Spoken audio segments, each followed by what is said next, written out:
Welcome back, everyone. For today's video, I want to show you a deep idea, a subtle concept to destroy the Slav defense. So the order of the Slav defense usually goes like this. We play d4, now d5, something like c4, then c6, knight c3, knight f6, and here we have two normal moves, right? Developing the bishop or developing the knight. That's normal theory. But here we want to play f3. So f3 with the idea of later pushing e4 and disrupting the center right away. I learned this from a game I also made a video about. I did the whole game review. You want to watch it? But in this game, I will get the same position, exactly the same position in a different move order. But I figure I can play it anyway. So I get d4, knight f6, c4, c6, knight c3, d5, and now I play c takes on d5, c takes on d5, and f3. So I am playing exactly the same variation, and of course here the difference is I took the pawn, but yeah, we have the same pawn structure, right? Okay, the game continues. Now we get to knight to c6, and then I play e4, d takes on e4, and here I was actually out of prep already. So the best move in the position here is to push the pawn. So let's go here. Okay, d5. And of course I saw the move, I consider it, but I was like, I don't like this continuation. Knight to e5. Let's say I take the pawn. Now they play e6. The game continues here, but I didn't want this knight to be here. So I play, after d takes on e4, I was like, this pawn is also hanging. He can take twice here. So I'm gonna pin his knight, bishop to b5. It's a playable move, it's not the best move. Okay, now bishop to d7, and it's not the best move because he can take here, and then I am not recovering the pawn, but I guess this is fine. Okay, bishop to b5, then we get bishop to d7, and then f takes on e4, e5. That was also the best position, and so far black has the advantage. But to me, I have clear ideas. What are the ideas? I'm gonna develop my knight here, put my bishop, develop my bishop later, castle. I have also seen that after castle, at some point I have to throw in king h1. And I don't understand it why, but you're gonna see it later. So bishop takes on c6, right? I think that's kind of the best move. Or you can also go for d5, for example. But I didn't want to allow the knight here supported by the pawn. I was like, I don't want to give the knight this square. So I played the base move. Bishop takes on c6, getting rid of the knight. And of course, I have to play d5. So kicking out the bishop. Bishop has to go back. Perfect. So here I still have to be careful. I was thinking, how do I continue my development? I consider bishop to e3. But I cannot develop like that because I get hit with the knight right away. So I just figure, okay, I'm gonna just develop my knight. That's actually the best continuation, developing the knight. I'm also hitting the pawn. I was calculating some ridiculous lines that don't really exist. I don't have nothing to worry about. But bishop to gc5, I was thinking, oh my god, he can enter here. But this is actually just hanging the pawn. Even though the continuation looks scary, queen to e7, for example, then bishop to f4, everything is fine in the position, so there's no problem. Okay, but my opponent actually played the best move, bishop to d6, just keeping an eye on the pawn, and I was like, okay, this has to be, I don't know if it's winning, but it's easy to play. I'm gonna get my bishop out, I'm gonna castle, and then figure out from there. So, castle, my opponent also castles. Then I play king h1.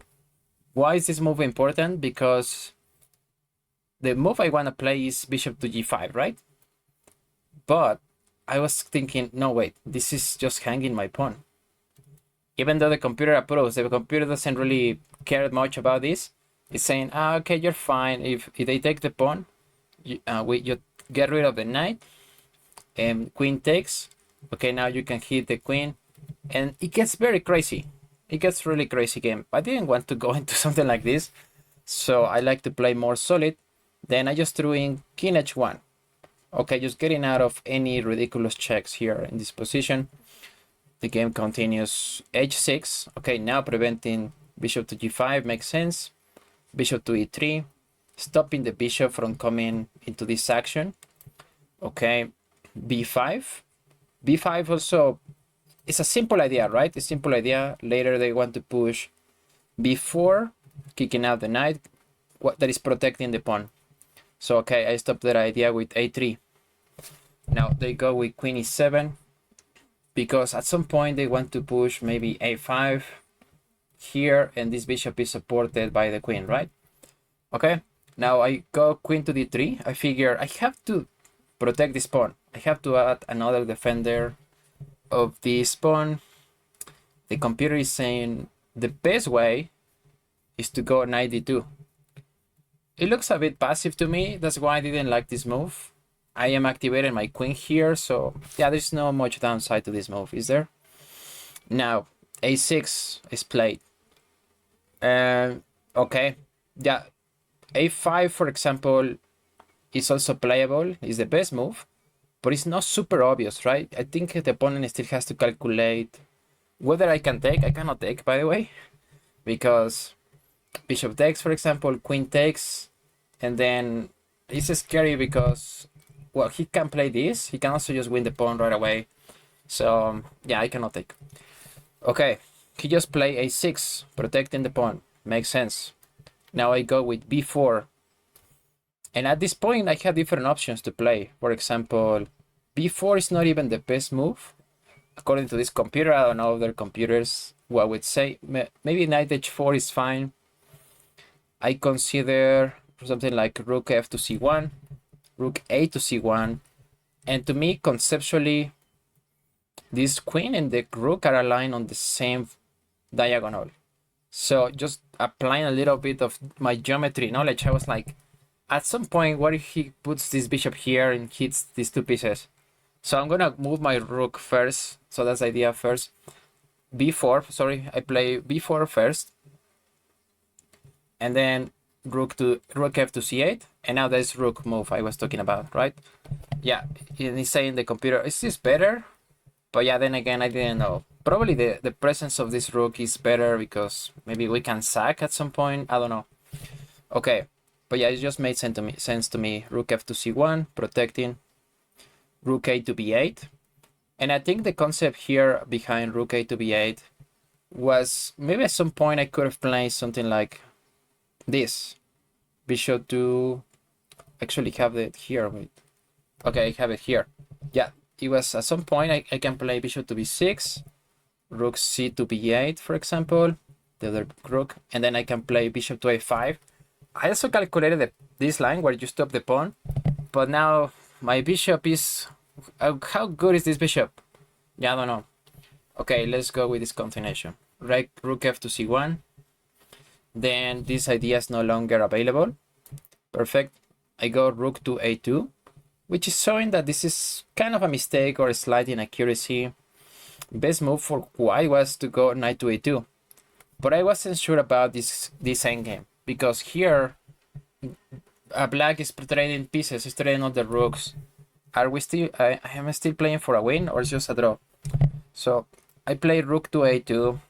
The idea is simple, right? Doubling up the rooks on the c file. And my opponent played this mistake, bishop to g4, and I was like, is he really planning to take? I don't. Like, why? I don't... Okay, what is the big idea here? So maybe he doesn't want to worry about this pawn down the line, right? Because my idea is maybe I can put my bishop here. I think I had it somewhere along the line. But, well, okay, it doesn't matter. Here, I was calculating... Okay, yeah, I have it here as a sample line, right? Let's say I play a5. Knight takes on b5. I know that's not the line, sorry. I'm confused. I have so many notes on my... Yeah, here I was maybe thinking at some point I can play bishop to c5, trade this queen, and after all the trades, maybe this pawn might be loose. I don't know why I lost the track of this line, but okay. Bishop, rook a to c2. I continue with the same idea. Okay, I invite you to actually take. And to me, that's the strategical mistake. It's the first time I am winning in the game. The only inaccuracy the black has made is this one. But now I have the edge. It takes on f3. I have the open files for my rooks, and they are already double. Okay, queen to d7 was played, and I was calculating something like this, right?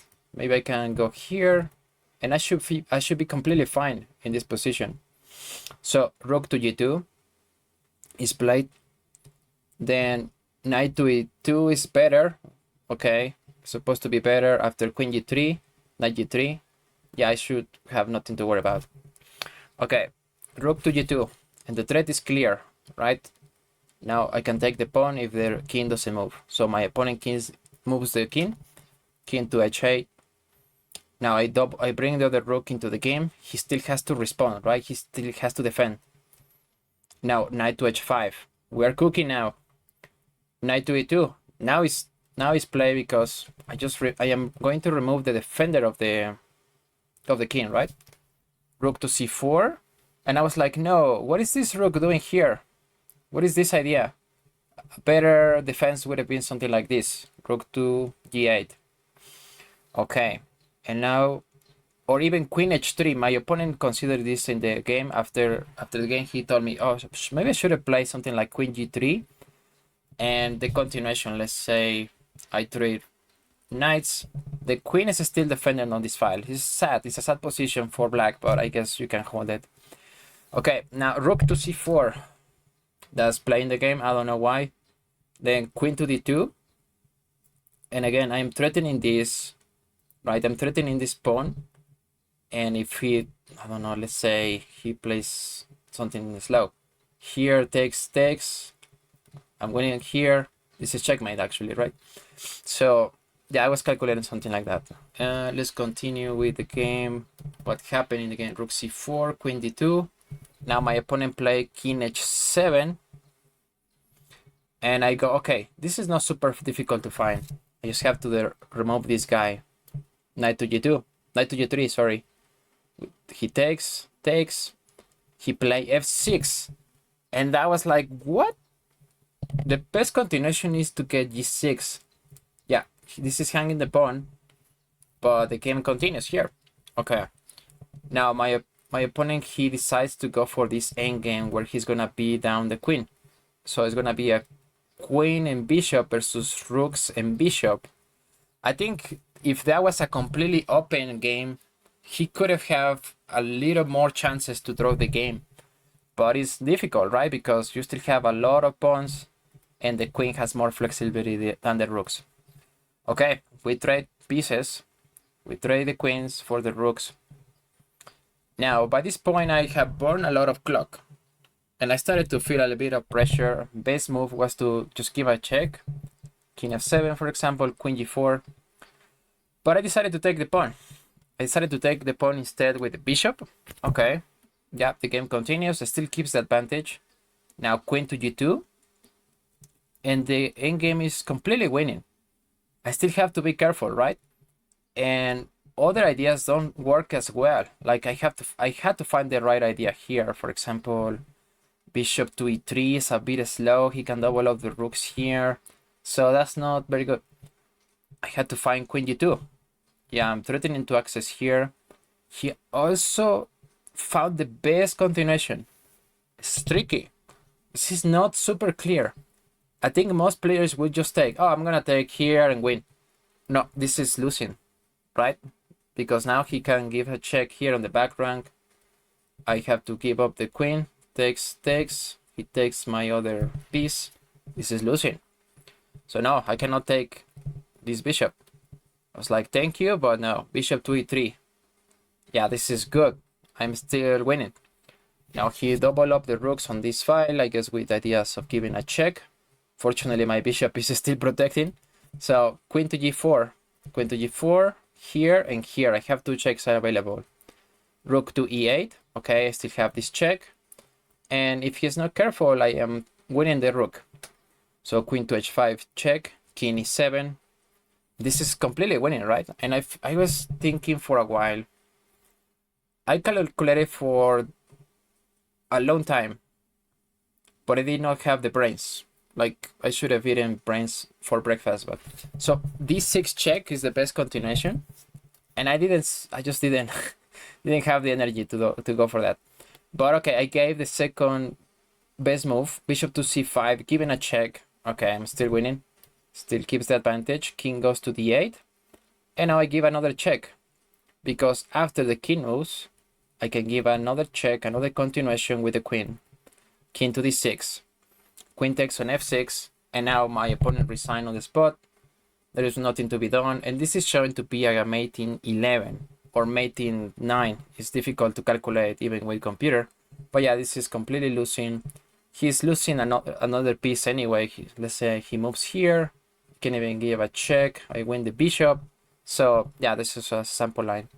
Okay, guys, if you want to surprise your opponent, I recommend this line where you are playing the Slav defense.